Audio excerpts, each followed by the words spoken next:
ભાગવતનું મહાત્મ્ય. ધુંધુકારી કોણ? આખો દિવસ દ્રવ્ય સુખ અને કામસુખનું ચિંતન કરે તે ધુંધુકારી. જેના જીવનમાં ધર્મ મુખ્ય નથી પણ કામસુખ અને દ્રવ્ય સુખ મુખ્ય છે તે જ ધુંધુકારી છે. આ ધુંધુકારી મોટો થતાં 5 વેશ્યાઓમાં ફસાયો છે. 5 વિષયો શબ્દ, સ્પર્શ, રૂપ, રસ, ગંધ. આ 5 વેશ્યાઓ છે. આ 5 વિષયો ધુંધુકારીને એટલે કે જીવને બાંધે છે. તે મર્દાને હાથે પેટ ભરતો. મર્દાનો હાથ એટલે જે હાથ ભગવાનની સેવા ન કરે, પરોપકાર ન કરે, સત્કર્મ કર્યા વગર ખાય તે મર્દાના હાથે ખાય છે. ધુંધુકારી સ્નાન, શૌચ, ક્રિયાહીન હતો એટલે સ્નાન તો કરતો હશે પરંતુ સ્નાન કર્યા પછી સંધ્યા સેવા ન કરે, સત્કર્મ ન કરે તો તે સ્નાન પશુ સમાન છે. સ્નાન કેવળ દેહને સ્વચ્છ રાખવા માટે નથી.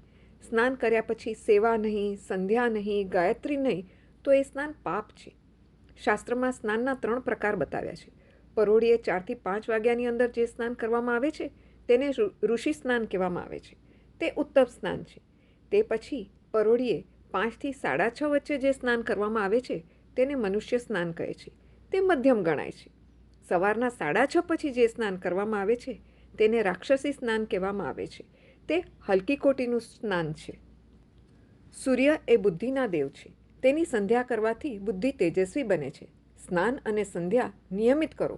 સમ્યક ધ્યાન એ જ સંધ્યા છે. નિત્ય સત્કર્મ વિનાનું ભોજન એ ભોજન નથી. એવું ભોજન કરનારો અન્ન નથી ખાતો પણ પાપ ખાય છે એવું ગીતાજી કહે છે. ધુંધુકારી ઇન્દ્રિય સુખમાં ફસાયો છે. તે માતા પિતાને રડાવે છે. ધુંધુકારીએ ઘરની સઘળી સંપત્તિ વાપરી નાખી. પૈસા માટે હવે તે માતા પિતાને મારવા લાગ્યો. પુત્રના દુરાચરણો જોઈ આત્મદેવને દુઃખ થયું. આના કરતાં તો વાંઝ્યો રહેવું વધુ સારું હતું. પિતાનું દુઃખ જોઈ ગોકર્ણ આત્મદેવ પાસે આવ્યો. ગોકર્ણ પિતાને વૈરાગ્યનો ઉપદેશ આપે છે. આ સંસાર અસાર છે, અત્યંત દુઃખરૂપ છે અને મોંમાં નાખવાવાળો છે. પુત્ર કોનો અને ઘર કોનું? સંસારને વંધ્યસૂતની ઉપમા આપવામાં આવી છે. સંસાર માયાનો પુત્ર છે. માયા મિથ્યા છે. પિતાજી, તમે હવે ઘર છોડીને વનમાં જાઓ. ઘરનો મોહ છોડી દો. સમજી લો તો સારું છે, નહીતર કાળ ધક્કો મારીને છોડાવશે. આ દેહ હાડકાં, માંસ અને રુધિરનો પિંડ છે. એને મારો માનવાનું છોડી દો.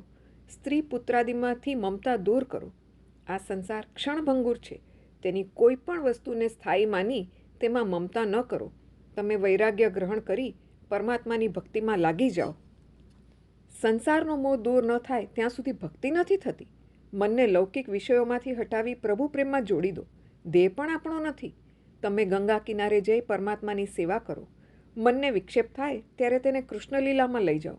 ભાવના કરશો તો હૃદય પીગળશે. પરદોષ દર્શન સેવામાં, સત્કર્મમાં વિઘ્નરૂપ છે, માટે તેનો ત્યાગ કરો. પરમાત્માનો આશ્રય લઈ પરમાત્મામય બની જાઓ.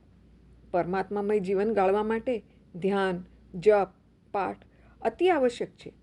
ઉત્તમ પાઠના 6 અંગ મધુરતા, અક્ષરનો સ્પષ્ટ ઉચ્ચાર, પદચ્છેદનું જ્ઞાન, ધીરજ, લયનું સામર્થ્ય અને મધુર કંઠ છે. પાઠ શાંત ચિત્તથી કરવો. ઉતાવળે અને સમજ્યા વગર પાઠ ન કરવો. આત્મદેવ ગંગા કિનારે આવ્યા છે. ત્યાં આખો દિવસ ભક્તિ કરે છે.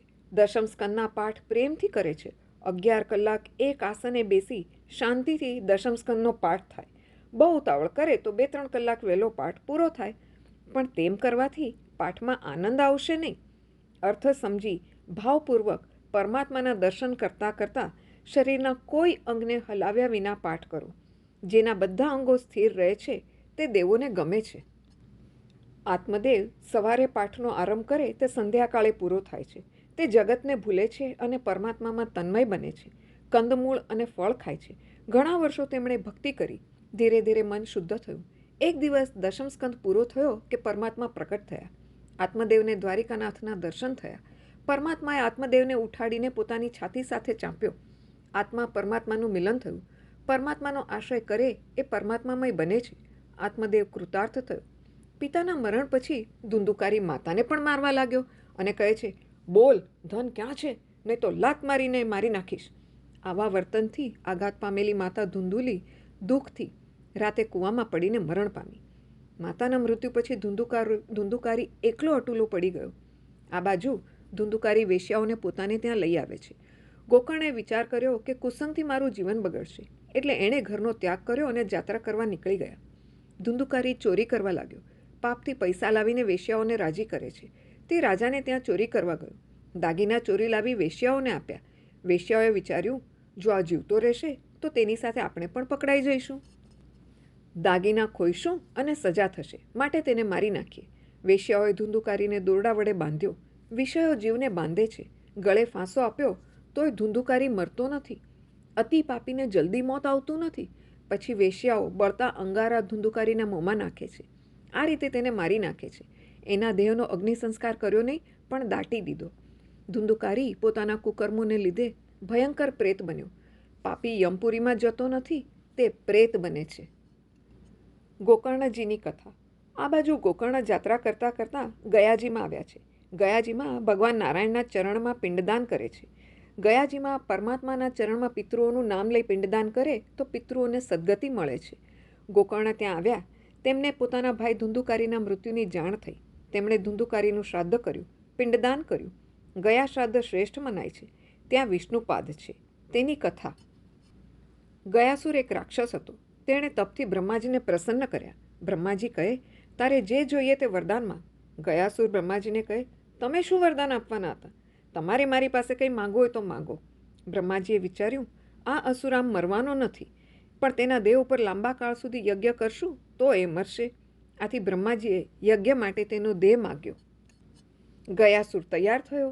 એની છાતી ઉપર યજ્ઞ કર્યો. 100 વર્ષ સુધી યજ્ઞ ચાલ્યો, પણ ગયાસુર મર્યો નહીં. યજ્ઞની પૂર્ણાહુતિ પછી તે ઉઠવા લાગ્યો ત્યારે બ્રહ્માજી ચિંતાતુર બન્યા. તેમણે નારાયણનું ધ્યાન ધર્યું.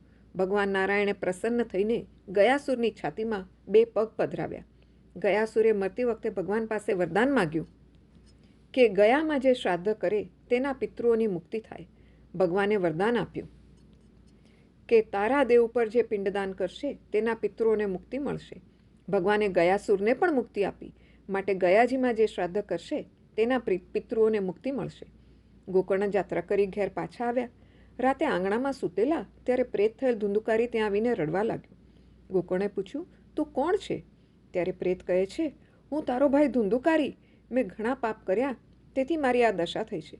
મને આમાંથી છોડાવો.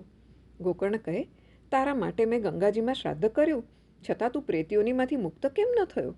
ધુંધુકારી કહે છે, હું અતિ પાપી છું. એકવાર નહીં પણ અનેકવાર શ્રાદ્ધ કરશો છતાં મારો ઉદ્ધાર નહીં થાય. કોઈ બીજો ઉપાય કરો. ગોકર્ણ કહે છે, હું આવતીકાલે સૂર્યનારાયણને પૂછીશ. સૂર્યનારાયણ બ્રાહ્મણના ગુરુ છે. બ્રાહ્મણને જ્યારે જનોઈ આપવામાં આવે છે ત્યારે એનો સૂર્યનારાયણ સાથે સંબંધ થાય છે. પિતા પુત્રને કહે છે, આજથી તું સૂર્યનારાયણનો દીકરો થયો. જેમ રાજાના ઘરનો સિપાહી ગળામાં ચપરાસ નાખે છે, તેમ આ જનોઈ વેદોએ આપેલો ચપરાસ છે. હું નારાયણનો દાસ છું. કેટલાક જનોઈનો ચાવી લટકાવવાના સાધન તરીકે ઉપયોગ કરે છે, જે યોગ્ય નથી. જનોઈના એક એક ધાગામાં એક એક દેવની સ્થાપના હોય છે. જનોઈને કોઈ ચાવી ભરાવે તો કોઈ દેવ ત્યાં રહેતા નથી. બીજે દિવસે ગોકર્ણ સૂર્યનારાયણને પૂછે છે, મારા ભાઈનો ઉદ્ધાર થાય એવો કોઈ ઉપાય બતાવો. સૂર્યનારાયણ કહે છે, ભાગવતની વિધિપૂર્વક કથા કરો. જે જીવની મુક્તિ શ્રાદ્ધથી ન થાય તેને પરમાત્મા ભાગવત દ્વારા મુક્તિ અપાવે છે. ધુંધુકારીને પાપમાંથી છોડાવવા ગોકર્ણએ ભાગવત સપ્તાહનું પારાયણ કર્યું. મર્યા પછી પાછળ કથા થાય તે તો ઠીક છે, મરતા પહેલાં કથા સાંભળો. પાપ છોડો. જીવતા જ સતત ભક્તિ કરવાની ટેવ પાડો. તમારું શ્રાદ્ધ તમારા હાથે જ કરો. ગોકર્ણની કથા પારાયણમાં ઘણી ભીડ થઈ છે. જેના ઉદ્ધાર માટે કથા થવાની છે તે ધુંધુકારી પણ ત્યાં આવ્યો છે. એને બેસવા જગ્યા મળી નહીં એટલે તે 7 ગાંઠવાળા વાંસમાં પ્રવેશ કરે છે અને ત્યાં બેસીને કથા સાંભળે છે. પ્રત્યેક દિવસે વાંસની 1 ગાંઠ તૂટે છે. 7 દિવસે 7 ગાંઠ તૂટી છે. 7મે દિવસે પરીક્ષિત મોક્ષની કથા થઈ. વાંસમાંથી દિવ્ય પુરુષ બહાર આવ્યો. ગોકર્ણને પ્રણામ કરીને કહે છે, ભાઈ, તે પ્રેત યોનિમાંથી મારી મુક્તિ કરી છે. ધુંધુકારીને સદગતિ મળી. તે ભાગવતને વારંવાર વંદન કરે છે. ધન્ય છે ભાગવતની કથાને. ધન્ય છે સુખદેવજી મહારાજને કે મારા જેવા અતિ પાપીનો પણ છુટકારો થયો. જડ વાંસની ગાંઠ તૂટી જાય તો ચેતનની ગાંઠ કેમ ન તૂટે? વાંસ અને વાસના. વાંસની 7 ગાંઠો એટલે વાસનાનો પૂરો નાશ કરો. વાસના અથવા આસક્તિ 7 પ્રકારની છે. સ્ત્રીમાં એટલે કે પતિ પત્નીની આસક્તિ, પુત્રમાં એટલે કે માતા પિતાની અને સંતાનની આસક્તિ, ધંધામાં, દ્રવ્યમાં, કુટુંબમાં ઘરની આસક્તિ, ગામની આસક્તિ, આ બધી આસક્તિરૂપી ગાંઠ વિવેકથી છોડવાની છે. ગાંઠ છોડવી ઘણી કઠિન છે. પરમાત્મા સાથે પ્રેમ કરો તો જ આ વાસનાની ગાંઠ છૂટે છે. શેઠનું દ્રષ્ટાંત. એક શેઠ 12 વર્ષથી ભાગવતની કથા સાંભળે છે. એક બ્રાહ્મણ રોજ કથા કરવા આવે છે. એક દિવસે શેઠને બહારગામ જવાનું થયું. કથા સાંભળવાના નિયમનો ભંગ કેમ થાય? તે બ્રાહ્મણને કહે છે, મારાથી આવતીકાલે કથા નહીં સંભળાય તો નિયમનું શું થશે? બ્રાહ્મણ કહે, તમારા બદલે તમારો પુત્ર કથા સાંભળશે તો ચાલશે. શેઠ કહે, પરંતુ કથા સાંભળીને એને સંસારથી વૈરાગ્ય આવી જાય તો?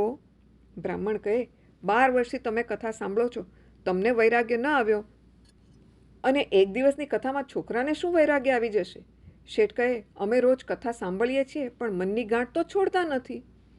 ધુંધુકારીને લેવા પાર્ષદો વિમાન લઈને આવ્યા.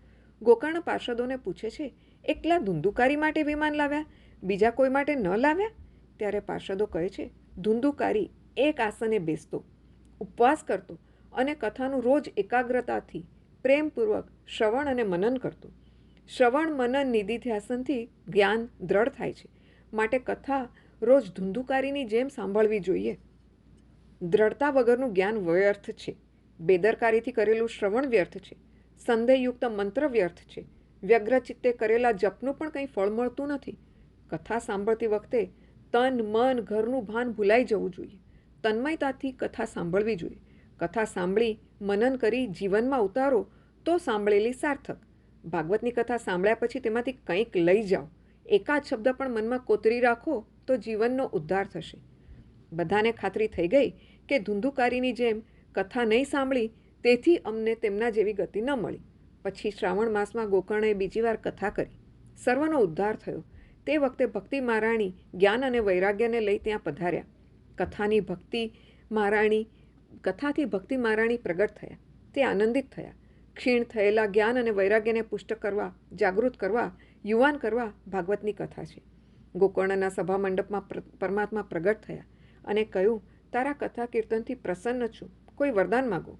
ગોકર્ણએ કહ્યું, જે શ્રી કૃષ્ણની કથા કરે, કીર્તન કરે તેવા વૈષ્ણવના હૃદયમાં આપ બિરાજો. ભાગવત એવો ગ્રંથ છે જે મર્યા પહેલાં મુક્તિ અપાવે છે. વેદાંતના દિવ્ય સિદ્ધાંતો વ્યાસજીએ આ મહાત્મ્યમાં ભરી દીધા છે. 5 અધ્યાય મહાત્મ્ય અંગેના છે. 6ઠ્ઠો અધ્યાય વિધિ અંગેનો છે.